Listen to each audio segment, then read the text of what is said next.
Sinampahan ng reklamong plunder, graft at technical malversation ng health advocate na si Dr. Anthony Leachon, si Executive Secretary Ralph Recto.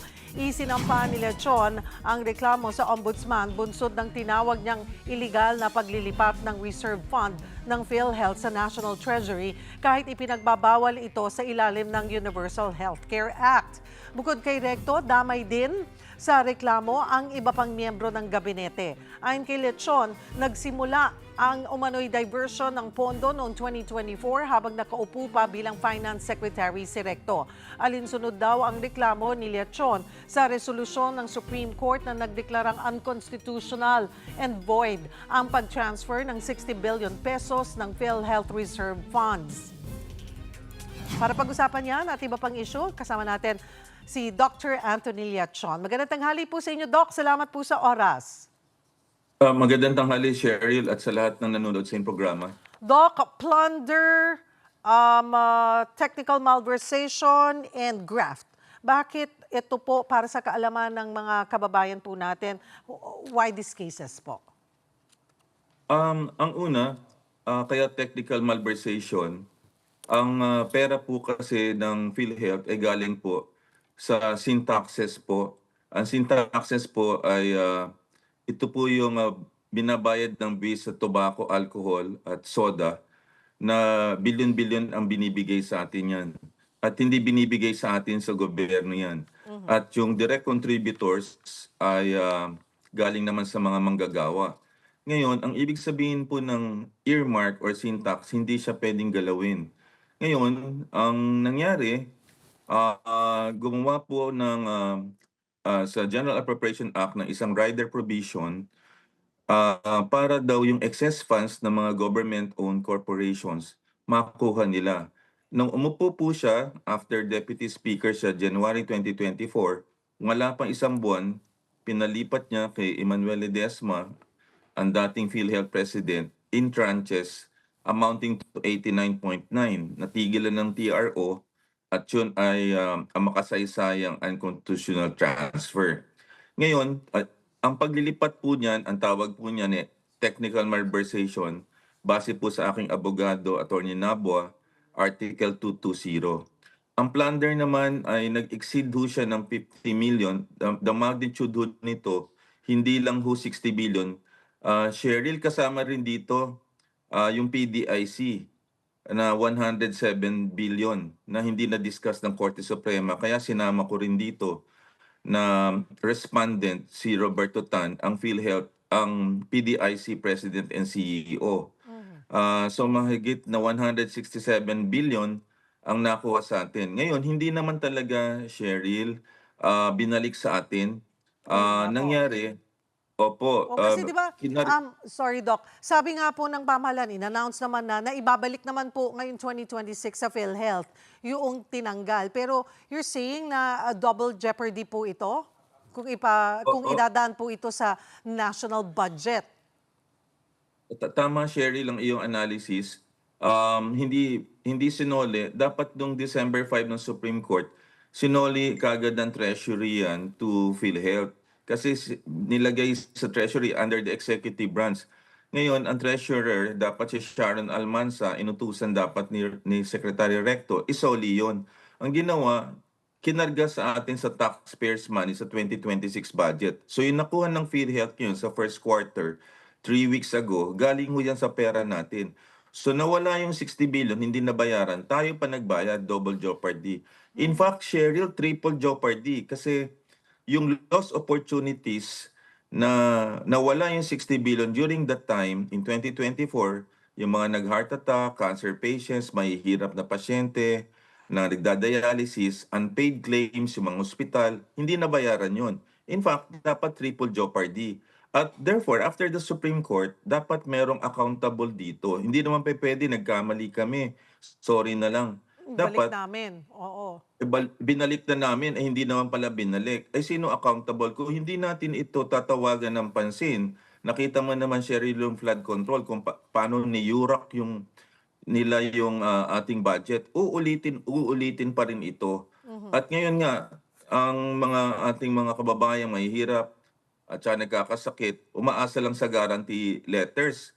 Ay kung maraming pera ang PhilHealth, eh di hindi tayo magkakanda kumahog. Ang out-of-pocket expenses natin, Cheryl, 66%. Samantalang sa Thailand, kasabay natin nag-sin-tax, 9% na lang ang binabayad. Taiwan nga, wala nang binabayad. So, kailangan natin babawi yan. At ang timing nito, Cheryl, why? Before the impeachment process at before the SONA, para pag nag-budget hearing, sisingilin natin yung gap na 330 billion, nakuha ko yan kay Professor Shelo Magno, ang gap na pala na utang ng government sa PhilHealth plus itong 160 billion PDIC at saka itong PhilHealth natin. So umatikabong, Cheryl, almost 400 billion ng utang ng government sa atin. At last year, nag-file din ako sa Supreme Court, hindi binigyan ng budget ang PhilHealth. Zero ang budget po mga kababayan for 2025. Unconstitutional yon. Ngayon, naghihintay pa ako ng oral arguments for the 2025 kasi final ko to February 25 of last year. Tinawag po, Doc Leachon, na political grandstanding ng ilang kongresista yung inyo raw pong pagsasampa ng reklamo. Libelous at harassment naman ang tawag dito ni E.S. Recto. Ano po ang tugon niyo dito? Alam mo, hindi naman siya libelous kasi nakalagay dun ho sa Korte Suprema. Paano po magiging libelous yun?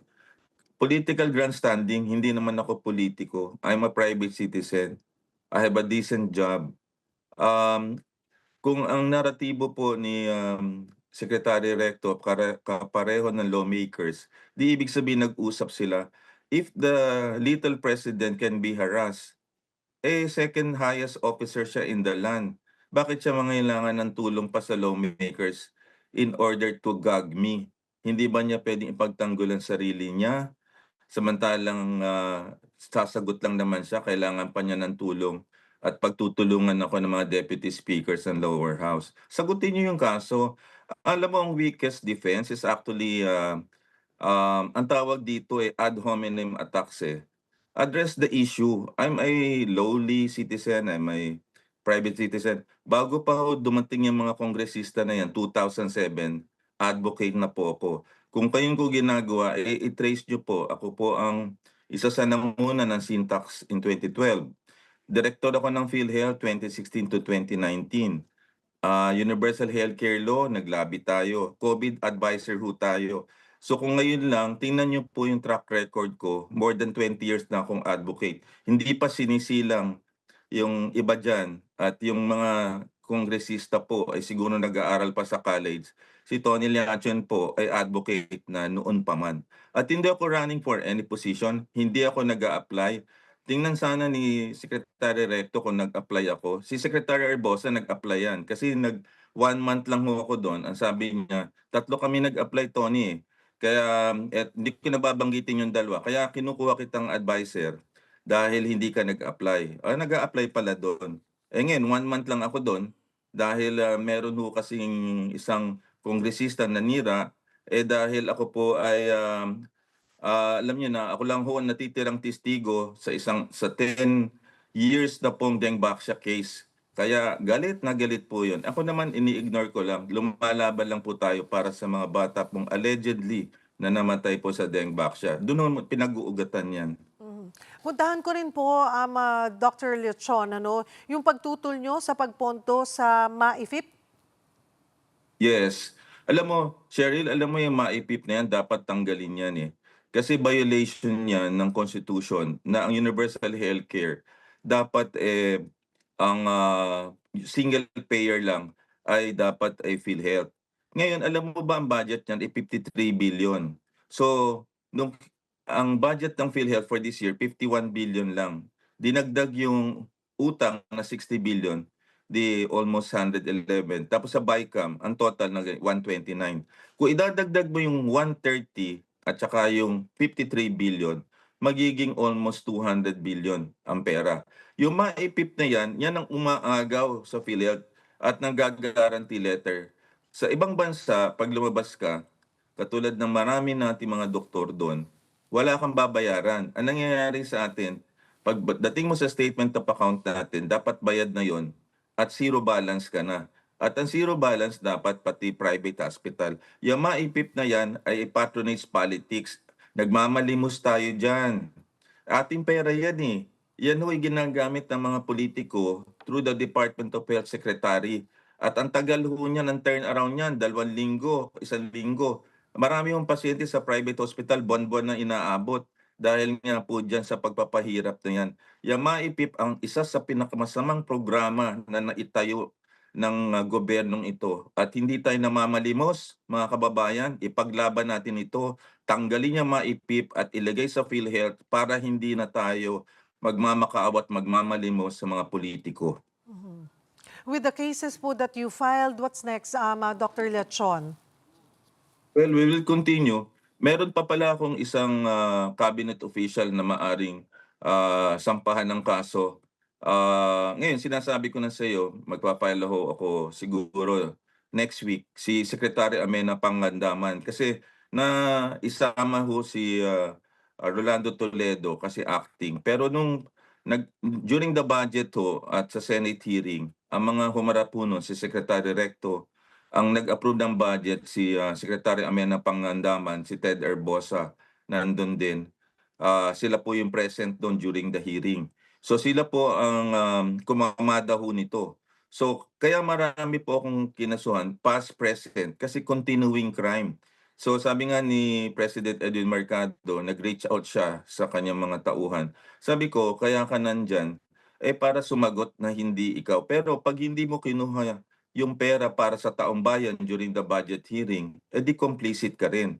So sabi ko, everybody should be involved kasi kahit si Frederick Go hindi siya involved pero hindi niya ilalaan yung pera para sa atin. Di complicit din siya. Kung ang new budget secretary hindi aayusin ang arrears, di kasama din sila. Dapat hindi na mauulit ito. At ang mga public officials dapat may transparency, accountability, integrity. Dapat huwag niyong kakalimutan ang taong bayan. At saka sa lahat naman ng kukunin ninyo, Diyos por santo, pwede naman kunin nyo sa infrastructure program nyo.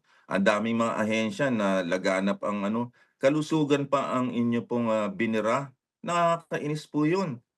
Para sa mga pasyente naghihirap, naghihikahos, tapos kukunin nyo pondo ng bayan, hindi nyo pera yan, taxpayers money. Tsaka yung direct contributors, pera ng bayan yan na kinakalta sa sweldo. Wala pong awa. Pagka ganyan ng ating government officials, talagang kailangan nating harapin at ipaglaban ang karapatan because health is a constitutional right, hindi siya privilege.